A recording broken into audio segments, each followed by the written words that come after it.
Hey meine Freunde, heute zeige ich euch, wie man einen automatischen Ofen baut.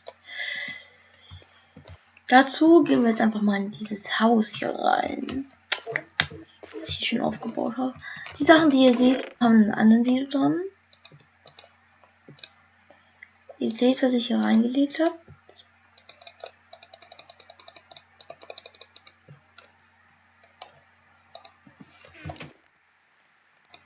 Die Sachen werdet ihr brauchen, müsst ihr aber nicht brauchen. Ich habe hier 2 Holzen.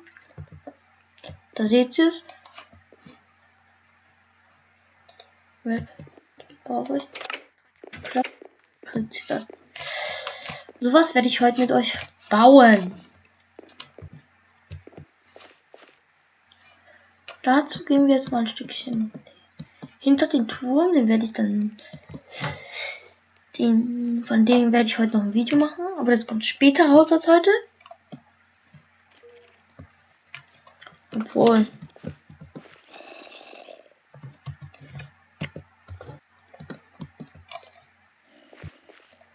Ich kläre es euch einfach mal. Also ihr sucht euch einen Block auf, wo ich so hier. Ich habe nämlich Eisen, einen Spender drauf. Davor setzt ihr eine Eisentür. So hier. Daneben setzt ihr irgendwelche 2 Blöcke drauf.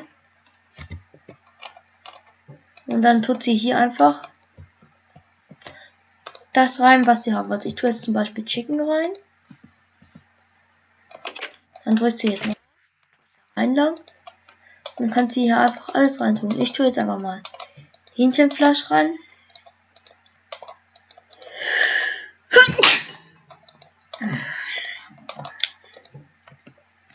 Und das war's auch schon. Funktioniert so. Das war's fürs Video.